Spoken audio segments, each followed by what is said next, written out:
말씀의 제목은 기도는 닫힌 문을 열고 메인 것을 풉니다. 기도는 닫힌 문을 열고 메인 것을 풉니다 라고 하는 말씀의 제목입니다. 자, 예루살렘에 대기근이 찾아왔어요. 대기근이라는 것은 어느 누구도 자유롭지 못했던 기근이라는 거죠. 우리 코로나처럼요. 어느 누구도 여기서 자유로울 수 없는 그런 대기근이 시련이 찾아왔어요. 그런데 교회는 거기에 한 가지 더 어려움이 찾아왔어요. 뭐냐면 박해라고 하는 어려움이 찾아왔어요. 박해, 핍박이에요. 대기근도 어려운데 거기에 핍박까지 가야죠. 당시 예루살렘 교회는요, 정말 과부, 어떤 어려운 사람들이 참 많이 있었어요. 그러니까 더 이중고를 겪어야 됐다는 거예요. 이중고를 겪어야 된다는 거예요. 거기다 박해까지 더불어졌고요. 그리고 야고보 사도가 순교했고, 그리고 12사도 중에 어떻게 보면 수제자라고 할 수 있는 교회의 대표격이라 할 수 있는 베드로 사도는 옥에 갇혔어요. 야고보 사도를 헤롯이 탁 죽였는데 유대인들이 좋아하는 걸 보고, 야, 지금 여론이 교회를 핍박하고 박해하고 죽여도 괜찮겠구나라고 생각하고 여론몰이를 해가지고 이제 베드로도 죽여버리려고 옥에 가둬놨었던 그런 상황입니다. 자, 어떻게 보면 정말 교회에게 찾아온 큰 시련의 시간이었어요. 어떻게 보면 우리도 그런 시련의 계절들을 지금 보내고 있는데, 그런데 제가 늘 드리는 말씀이 있습니다. 예수님께서 하셨던 말씀, 마가복음 13장 18절에 이 일이 겨울에 일어나지 않도록 기도하라 라고 하는 말씀. 여러분, 이 일이 겨울에 일어나지 않도록 기도하라. 이 말씀의 근거는요, 예수님의 제자들이 예루살렘이 망하게 되는, 성전이 무너지는 때와 시기가 언제입니까? 라고 물었더니 그 때와 시기를 너희들 묻지 말고, 그거 알려고 하지 말고 이 일이 겨울에 일어나지 않도록 너희들 기도하라. 이 혹독한 계절에 그런 일들이 일어나면 배가 된다는 거예요. 배가 된다. 제가 이것을 어떻게 설명드렸냐면, 영적인 겨울에 일어나지 않도록 기도하라고. 영적인 겨울이라는 게 뭐예요? 다 잠자고 있는 거죠. 내가 잠자고 있고, 내가 정말 그냥 영적으로 다 무너져 있는 상황에서 시련과 핍박과 어려움이 한번 밀어닥쳐 보세요. 감당할 수가 없어요. 내가 깨어 있어도 감당하기 어려운데, 내가 영적으로 다 무너져 있고 잠들어 있고 무능력해졌는데 거기에 막 어려움이 닥쳐 보세요. 감당할 수가 없어요. 글쎄요, 제가 좀 두려운 거는요, 지금 코로나 때문에 우리가 지금 막 겨울을 맞았단 말이에요. 겨울을. 영적인 겨울을 맞았어요.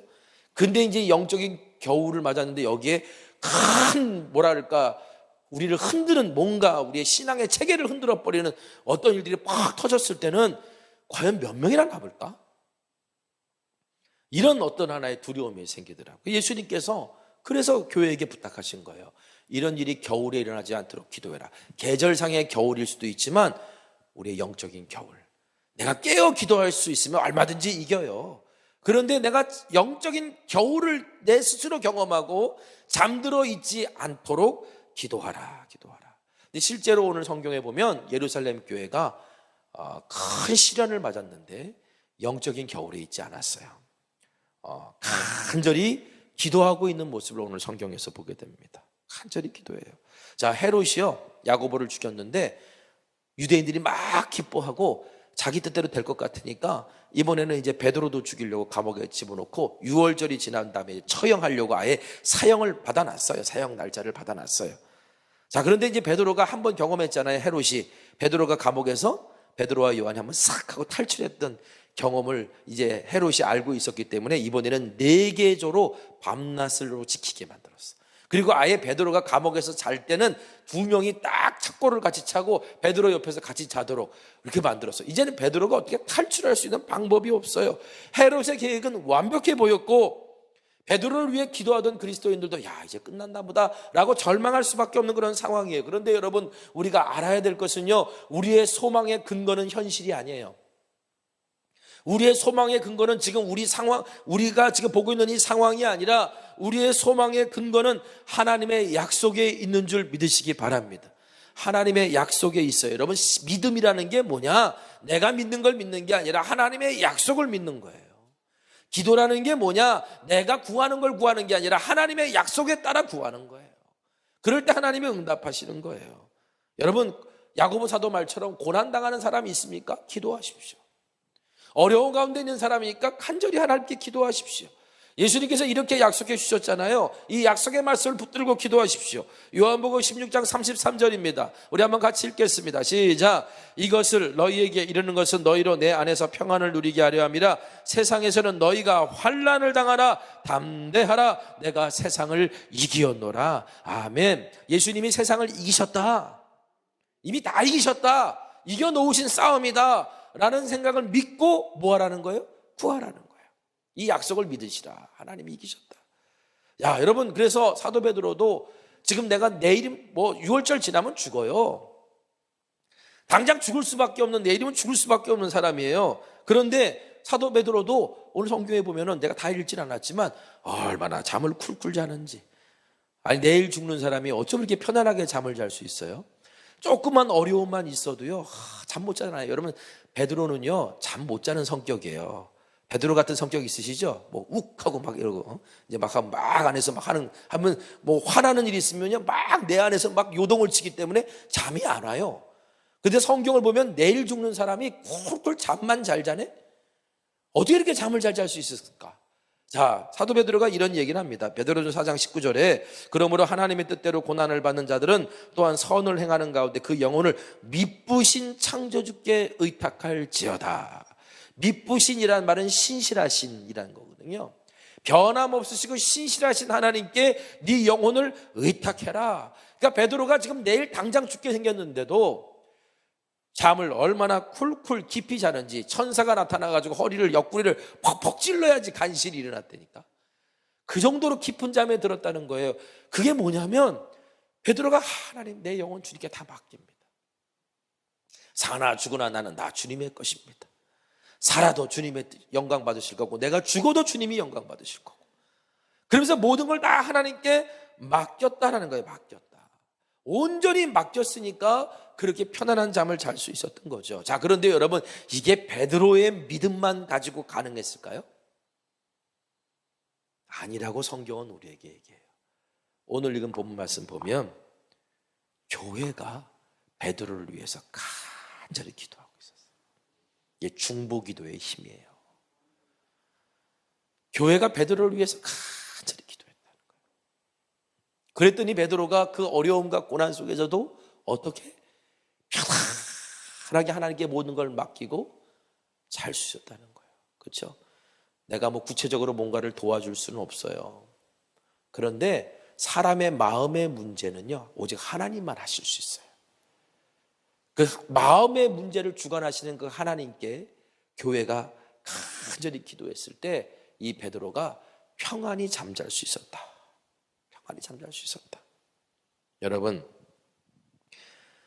오늘 성경의 이야기는 뭘 우리에게 얘기해 주냐면, 아무리 세상의 최고 권력자가 베드로를 묶고 가두고 그리고 자기의 계획대로 끌고 간다 할지라도 하나님이 열기로 작정하시면 문이 열리고 하나님이 닫기로 작정하시면 문이 닫힌다라고 하는 걸 오늘 성경에 보여주는 거예요. 여러분, 예수님께서도 이 말씀을 이렇게 하셨잖아요. 우리가 계속 읽어왔던 말씀인데 한번 또 읽어보겠습니다. 마태복음 18장 18절에서 20절 우리 같이 읽겠습니다. 시작. 진실로 너희에게 이르노니 무엇이든지 너희가 땅에서 매면 하늘에서도 매일 것이요 무엇이든지 땅에서 풀면 하늘에서도 풀리리라. 진실로 다시 너희에게 이르노니 너희 중에 두 사람이 땅에서 합심하여 무엇이든지 구하면 하늘에 계신 내 아버지께서 그들을 위하여 이루게 하시리라.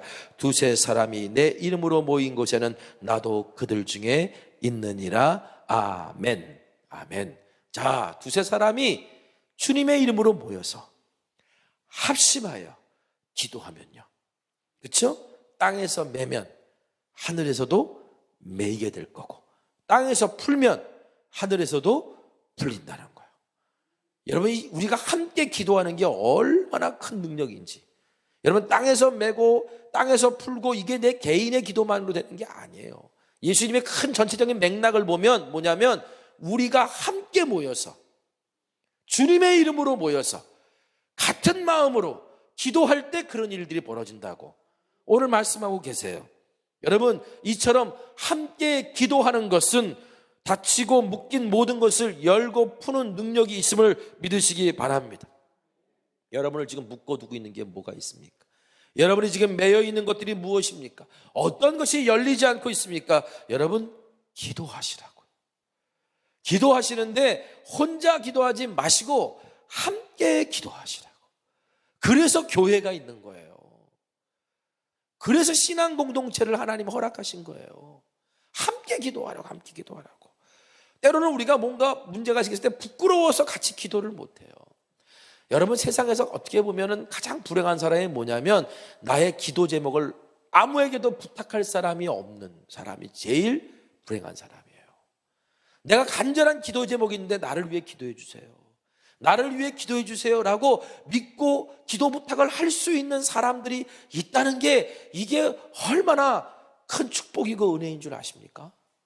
오늘 저와 여러분이 성도와 성도 간에 그런 관계를 만들어가는 은혜가 있기를 주님의 이름으로 축원합니다. 근데 오늘 우리가 잘 될 때는 잘 됐어요 뭐 이렇게 얘기하는데 꼭 실패하고 안 되면 그러면 부끄러워서 내가 어떨 때는 이 문제 해결되면 교회 나올게요 이렇게 얘기해요. 제가 예전에 한번 이런 말 몇 번 듣고 나서 참 우리 교회가 과연 희망이 있는 교회인가 이런 생각을 했어요.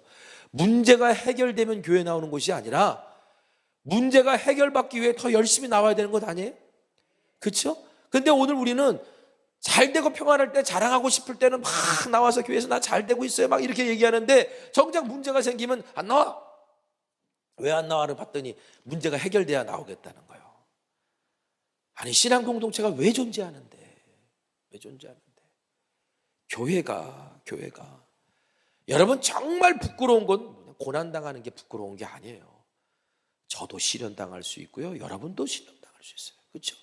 나에게 안타까운 일이 생길 수 있고 여러분에게도 안타까운 일이 생길 수 있어요. 정말 부끄러운 건 내가 어려움을 당하고 고난당하는 것이 아니라 고난을 숨기고 절망하는 게 그게 부끄러운 거예요.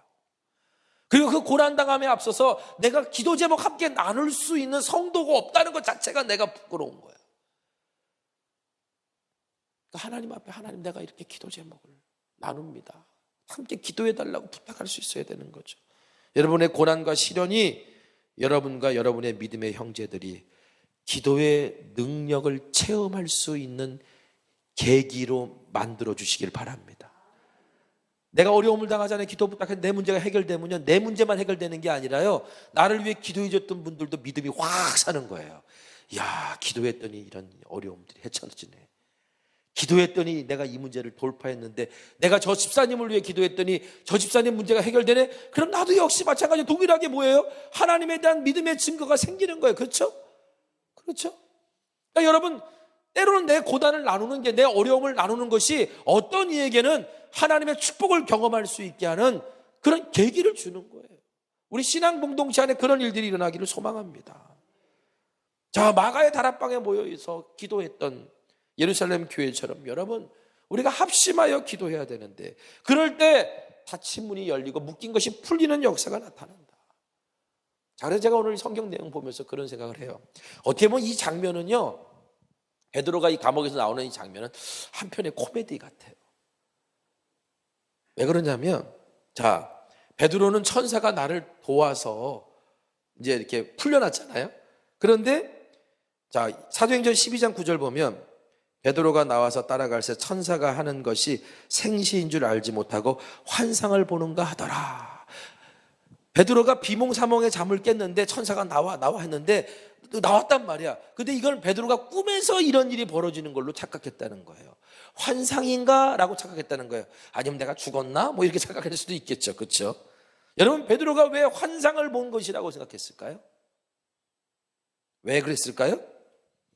하나님께서 이런 방법으로 일하실 거라고 생각을 못했던 거예요. 자, 보세요. 4개조로 군대가 지키고요, 그리고 자기가 자는데 옆에서 로마 그 유대 군인들이 아예 같이 자요. 같이 묵고, 이런 상황에서 내가 어떻게 탈출할 수 있겠냐고. 근데 천사가 일어나가지고 나를 천사가 직접 깨워서 데리고 나가니, 베드로가 생각할 때는 그렇게 하나님이 이런 방법으로 일하실지는 1도 생각 안 하고 있었기 때문에 이게 환상이구나, 꿈이구나, 이렇게 생각했던 거예요. 여러분, 사람은요, 자기의 경험과 지식 안에서만 방법을 찾고 길을 찾으려고 그래요. 그리고 뭐라고 말하느냐? 길이 없다 그러는 거예요. 방법이 없다 그러는 거예요. 자, 그런데 여러분, 우리 성도에게는 항상 플러스 알파가 있어요. 근데 너무나도 귀중한 알파예요. 그게 뭐예요? 알파와 오메가이신, 처음과 마지막이신 하나님이세요. 전능하신 하나님이라고 하는 알파가 있잖아요. 그 하나님이 계시기 때문에 내가 생각하는 길 안에서는 아무리 찾아도 답이 안 나오지만 하나님에게는 답이 있다. 광야라는 곳이 그렇잖아요. 광야는 길이 없어요. 길이 없는데 하나님께서 길로 인도하셨어요. 뭐냐면 광야의 길을 만드시는 하나님이세요. 그렇죠? 길 없는 길이 광야길 아닙니까? 광야의 길을 만드시는 하나님이세요. 예수님 뭐라고 말씀하세요? 나는 길이요라고 그러셨어요. 나는 길이다, 답이다라는 거예요. 난 너희들의 답이다 라고 말씀하신 거예요. 나는 답이 없어요. 우리는 답이 없어요. 그런데 누구에겐 답이 있어요? 주님에겐 답이 있어요. 그래서 우리는 나는 못하지만 주님은 하실 수 있어요 라는 이 믿음이 있어야 됩니다. 여러분, 주님께 맡긴다는 건 뭘 의미하는 거냐면 내가 할 수 있다는 건 포기하지만 주님은 하실 수 있다는 건 믿는 거예요. 나는 못해요. 그런데 주님이 원하시면 하실 수 있어요. 믿는 자에게는 능치 못한 일이 없을 것이라고 말씀하셨잖아요. 그런데 뭡니까? 귀신 들려가지고 그냥 불 속에 떨어지는 그 아이를 향해 아무것도 못하는 그들을 바라보며 주님께서는 믿는 자에게 능치 못할 것이 없다고 하니까, 그러니까 그 아이의 아버지가 뭐라고 말해요? 나의 믿음 없음을 도와주소서. 나의 믿음 없음을 도와주소서. 내가 이게 믿어지지 않는데, 하나님이 답이시라는 게 믿어지지 않는데, 그런데 이 믿음 없음을 도와달라고 구할 수 있어야 될 줄 믿습니다. 자, 그래서 베드로가 나왔어요. 베드로가 나와가지고 급하게 이제 베드로는 생각했어요. 내가 이렇게 천사의 도움으로 나왔다는 거는 하나님이 나를 구해 주시고 인도하신 거지만 분명히 나를 위해 기도하는 교회가 있었기 때문이야. 그래서 어디로 제일 먼저 달려가냐면 교회로 달려가는 거예요. 믿음이 있었고 신뢰가 있었고 기대가 있었어요. 뭐예요? 교회가 나를 위해 기도할 것이라는. 아니나 다를까 달려갔더니 마가의 다락방에서 기도하는 소리가 들려요. 그래가지고 베드로가 문을 들깁니다. 그랬더니 열심히 기도들 하느라고 못 들었는데 로데라는 여자아이가 그 소리를 들었어요. 그러니까 기도만 열심히 하는 사람도 있고 때로는요 농땡이 치는 사람도 하나 필요한 거예요. 그렇죠? 뭔가 들어야지. 누가 응답하는 소리를 들어야지. 로데라는 여자아이가 듣고서 얼른 나가봤어요. 그랬더니 누구세요? 그랬잖아요. 왜냐하면 지금 상황이 워낙 엄중한 상황 아닙니까? 막 박해가 일어난 상황이니까 누구세요? 그랬더니 나야 베드로다. 이렇게 베드로의 목소리가 들린 거예요. 그랬더니 로데가 어린아이니까 깜짝 놀래가지고 문도 열지 못한 채 기도하는 장소로 달려 올라갔습니다. 아마 2층 다락방으로 올라갔겠죠. 그리고서 말해요. 베드로가 왔다고. 베드로가 왔다고. 그랬더니 거기서 열심히 기도하고 있던 사람들이 뭐라고 얘기했는 줄 아십니까? 사도행전 12장 15절 같이 읽겠습니다. 시작. 그들이 말하되 네가 미쳤다 하나 여자아이는 힘써 말하되 참말이라 하니 그들이 말하되 그러면 그의 천사라 하더라. 자, 무슨 말이냐면 로데가 베드로가 왔어요. 베드로가 왔어요. 그리고 기도하는 사람들에게 흔들어 깨우니까 이 기도하는 사람들이 뭐냐면 네 미쳤냐? 이러는 거예요. 아니 감옥에 그렇게 철통같이 갇혀있는 베드로가 어떻게 왔냐? 아니요 정말 베드로가 왔다고요. 그랬더니 뭐냐면 천사가 왔나 보구나. 이 말은 뭐냐면 베드로의 수호 천사쯤? 베드로가 이미 죽었나? 뭐 이런 얘기들을 지금 하고 있는 거예요. 여러분 좀 뭔가 의문이 들지 않습니까? 무슨 의문이 들까요? 저는 이런 의문이 들었어요. 도대체 뭘 기도한 거야 그러면? 마가의 다락방에서 모여가지고 예루살렘 교회 교인들은 도대체 무슨 기도를 한 거죠? 지금 베드로가 왔다는 로데의 말을 듣고 하나님이 우리의 기도에 응답하셔서 베드로를 구해 주셨구나 라고 달려나가도 시원찮판국에 네 미쳤구나. 여러분도 혹시 그런 적 없습니까? 아, 기도가 응답됐다 그랬더니 그게 무슨 기도가 응답된 거야? 어쩌다 된 거지? 이렇게 속으로 생각할 수도 있잖아요. 그렇죠? 응? 여러분 기도하고 있는 사람들 도대체 뭘 갖고 기도했기 때문에 제가 가만히 그 다음 말 생각해 보니까 천사가 왔나 보더라라고 하는 거 보니까 아마 이 사람들이 이렇게 기도하지 않았을까 생각 한번 해봐요. 뭐냐면 하나님, 베드로가 이미 죽은 목숨인데 예전에 예수님 부인하다가 3번이나 부인했던 적이 있었는데 이번에는 부인하지 말게 하시고 마지막까지 믿음 지키다가 순교하게 하소서, 이렇게 기도했나? 그러지 않고는 천사가 왔나 보다라고 말하지 못했을 거예요. 말할 수 없었을 거예요. 자, 이게 무슨 말이냐면 그들이 열심히 기도해 놓고도요, 기도의 능력을 믿지 않았다는 거예요. 여러분, 우리가 하박국 선지자처럼요, 하나님 앞에 기도했으면 성루에 올라가서 하나님이 어떻게 일하실지 내가 보리라 라고 하는 믿음이 있어야 될 줄 믿습니다. 내가 기도했다면 하나님이 어떻게 일하실지 봐야 될 거 아니에요. 우리가 함께 기도했다면 하나님이 어떻게 역사하실지 봐야 될 거 아니에요. 우리가 지금 기도로 심었다고 그러는데 이번 주 예배에 하나님이 어떻게 역사하실지, 우리가 이런 사역을 놓고 기도했는데 이 사역 속에 하나님이 어떻게 역사하실지 우리가 기대하면서 봐야 거기에 성령의 역사를 우리가 발견할 수 있고, 그 성령의 역사 속에서 우리가 순종함을 통해 열매를 거둘 수 있죠. 그런데 정작 응답은 왔는데 문은 열어주지 않는 거야. 베드로가 왔다 그러는데 문을 열어주지 않아. 왜? 미쳤거든. 어떻게 갇혀있는 사람이 나오냐고. 말도 안 되는 얘기라고. 여러분, 우리가 하나님 앞에 이렇게 기도해놓고 간절히 기도해놓고 정작 문을 열지 않아서 하나님의 응답을 확인하지 못하는 안타까움이 없기를 간절히 소망합니다. 여러분, 결국 이 사건을 통해서 교회가 뭘 깨달았냐면, 와, 우리 하나님, 우리의 생각과 모든 것을 다 뛰어넘으시는 하나님이시구나 라는 것을 이들이 경험한 거예요. 저와 여러분이 이 기도의 응답을 함께 맛볼 수 있는 한 해 되기를 주님의 이름으로 축원합니다. 기도의 응답을 맛보시자고. 기도의 응답을, 하나님이 어떻게 일하시는지. 제가 좋아하는 말 항상 있다고, 제가 설교 시간에 자주 인용하는 말 중에 하나가 몇 가지가 있는데 그 중에 하나가 로렌 커닝햄 목사님의 말씀이라고 제가 그랬지 않습니까? 예수전도단 창립하셨던 로렌 커닝햄 목사님이 이런 말씀을 했어요. 단 한 번이라도 믿음으로 살아본 사람은 다시는 평범하게 살 수 없다.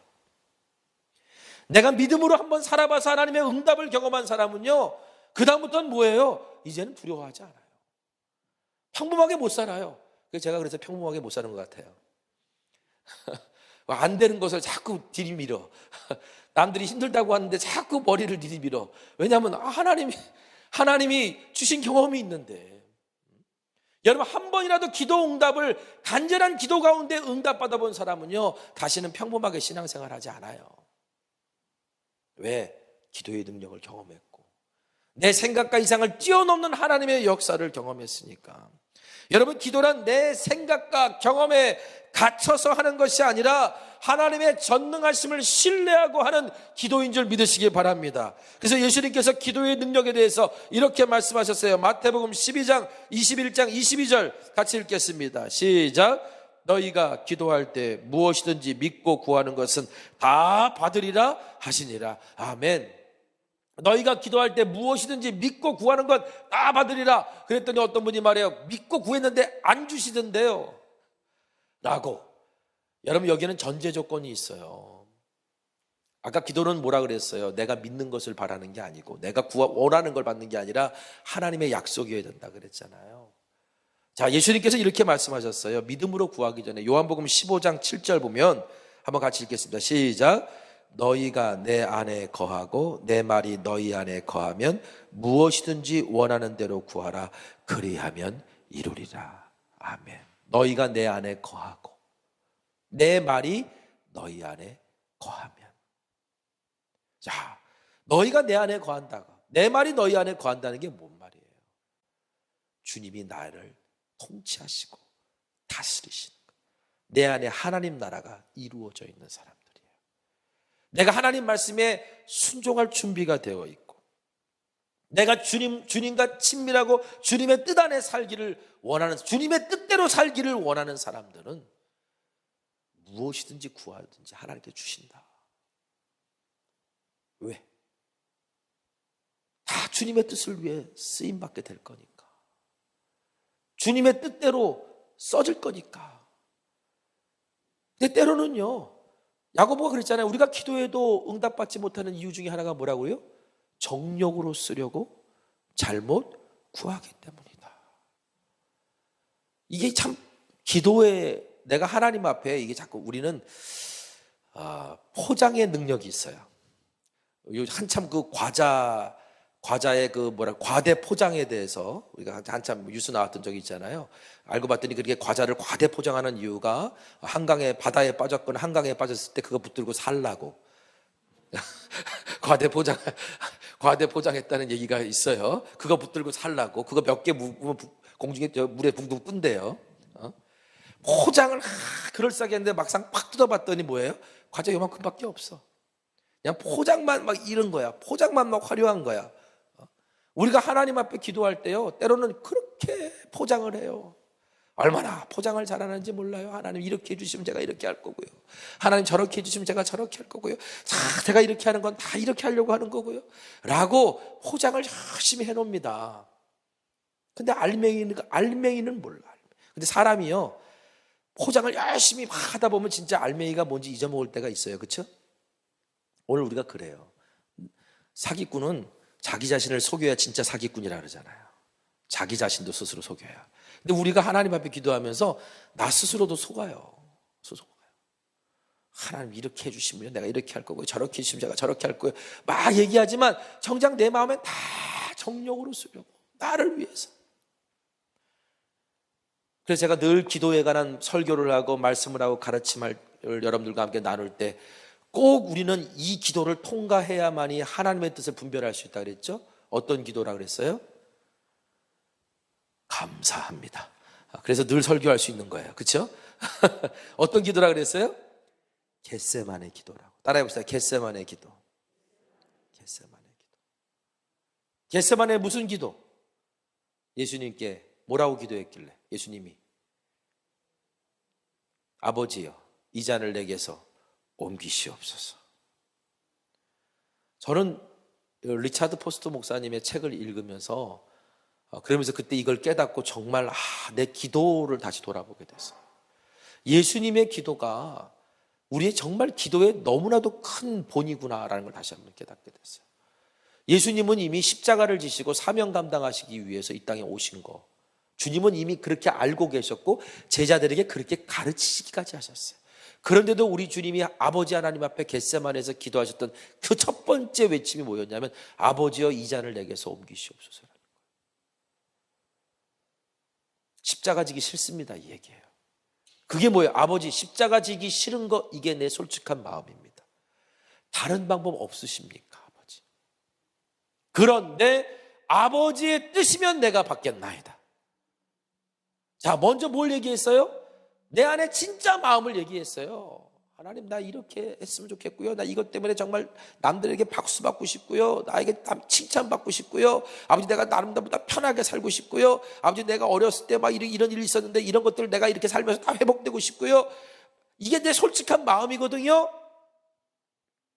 그런데 하나님 필요 없으시다 하시면, 주님만으로 족하다 하시면 주님의 뜻에 따르겠습니다 라고 기도할 수 있는 마음이 우리 가운데 있어야 되는 거예요. 예수님 그렇게 기도하셨거든요. 그럴 때 예수님은 십자가 세상의 모든 질고를 짊어지실 수 있는 힘과 능력을 얻으신 거예요. 우리에게 보여주신 거예요, 본을. 오늘 우리도 주님께 기도할 때요, 주님은 모든 거 하실 수 있음을 믿습니다. 그래서 내가 주님이 모든 것을 하실 수 있기 때문에 내 뜻이 아니라 주님의 뜻이 이루어지길 원합니다. 오늘 내가 주님의 뜻이라면 이걸 받겠나이다 라고 주님 앞에 고백할 수 있으면서 우리가 무엇이든지 구할 때 하나님의 뜻이 우리 가운데 이루어지는 은혜와 역사가 나타나게 될 줄 믿습니다. 오늘 저와 여러분이 하나님 앞에 이런 간구와 기도를 하면서 좀 나아갔으면 좋겠어요. 저는 전능하신 하나님이신 것을 믿습니다. 우리 하나님 못하실 것을 없다는 것을 믿습니다. 저는 그 사실에 대해서는 분명히 성경에서 얘기하고 변함없는 사실이라는 것도 믿습니다. 근데 여러분 오늘 우리가 너무나도 우리의 생각과 길 속에 다 갇혀져서 그래서 우리가 아무것도 못할 때가 있어요. 오늘 우리가 이제 새가족 사역을 위해 기도하는 건데, 사실은 사람의 마음을 여는 게 제일 어려워요. 우리 교회도 지금 벌써 2018년부터 시작해가지고 새가족들이 꽤 많이 우리 교회 오셨어요.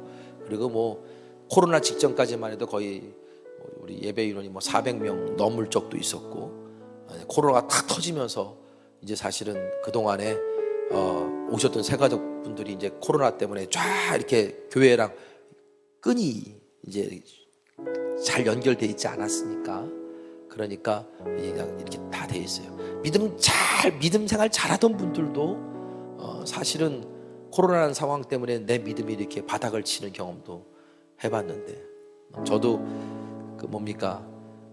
코로나 때문에 새벽 기도회를 없었던 적이 있었잖아요. 육신은 참 편하더라고요. 언제 내한테 이런 또 행운이 또 찾아올지. 목회하면서 새벽 예배만 없으면 참 목회할 만하다고 많은 목사님들이 얘기하는데, 그런데 잠을 자도 자는 것 같지 않고, 이게 내가 시간을 정해놓고 기도해야지라고 하는데도 이게 잘 안 되고, 이 영적인 리듬이 깨져버렸거든요. 목사도 그런데, 이 신앙 공동체와 단단히 끈이 연결된 사람들도 2년이라고 하는 세월 동안 이게 다 사가가지고, 줄이 사가가지고 다 이게 가라앉았는데, 이제 우리 예수 믿고 이렇게 우리 이제 남자 속회 이렇게 하다 보면 제가 이제 알게 되더라고요. 여자분들은 그래도 얼굴 몰라도 이렇게 인사하고 말하고 그러면서 이렇게 하잖아요. 근데 남자분들은 대부분 다 낯을 가리잖아요. 줌으로 속회하세요 그랬더니, 생전 교회에서 한 번도 못 본 사람하고 줌으로 대면을 하고 속회를 하려고 그러니 이게 속회가 되겠냐고. 그러니까 우리 여기 남자 속장님들이 있지만 고생 많으셨습니다. 특히 이제 새가족들 이렇게 함께 하시는 분들, 뭔가 좀 친밀도가 있고 관계가 있어야 그래도 줌으로 만나가지고 이제 뭔가 얘기라도 하고 전화로도 얘기가 되지, 생판 얼굴도 모르고 뭔가 밥 한 번 안 먹었는데 무슨 속회가 되겠냐고. 그렇잖아요. 그러니까 참 우리 속장님들 중에 상처받은 분들이 있을 거고, 여기 보면 참 힘드신 분도 있고, 내년에는 내가 안 하고 말 거야 막 이런 분들도 분명히 계실 거고 그럴 거라는 생각이 들어요. 제가 여기 속해 이렇게 바라보면서 얼마나 힘들었을까 이라는 생각들을 참 많이 해요. 근데 이런 생각을 해봐요. 사람의 닫힌 마음의 문을 여는 거는 우리의 사랑과 따뜻한 섬김입니다. 그런데 지금 코로나 상황은 그것마저도 못하게끔 만들어놨던 시대잖아요. 뭔가 같이 보이자, 만나자 이런 것 자체가 불편한 시대잖아요. 어떻게 가장 확실한 거는요, 기도하는 거예요. 하나님 마음의 문이 좀 열리게 해달라고 기도하는 거예요. 우리 와서 이렇게 낯설게 느껴진 분들이 마음의 문이 좀 화같이 열릴 수 있게 해달라고 기도하는 거예요. 또 우리 성도들 간에 서로가 마음의 문이 열릴 수 있도록 기도하는 거예요. 서로의 중보자가 될 수 있도록 기도하는 거예요. 그게 어떻게 보면 참 너무나도 중요한 사인 것 같아요. 여러분, 우리 새가족 사역을 놓고도 오늘 이 시간 함께 기도하게 될 텐데요. 이런 내용들입니다. 우리 함께 기도할 때 교회에 첫 발을 내딛는 새신자들 정착시키는 새가족부가 되게 해달라고, 새가족부에서 만들어낸 기도 제목이에요.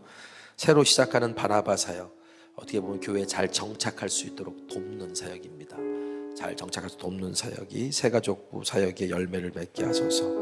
또 새가족을 속해 연결하는 연결고리 역할을 잘 감당하게 하고, 예배 안내 사역을 통해 성도님들을 섬기게 하고, 한가족 모임 행사를 통해 교회의 사랑이 전달되게 해달라고 하는 그 기도의 내용들입니다. 저는 예전에 제가 한번 말씀드렸던 적이 있어요.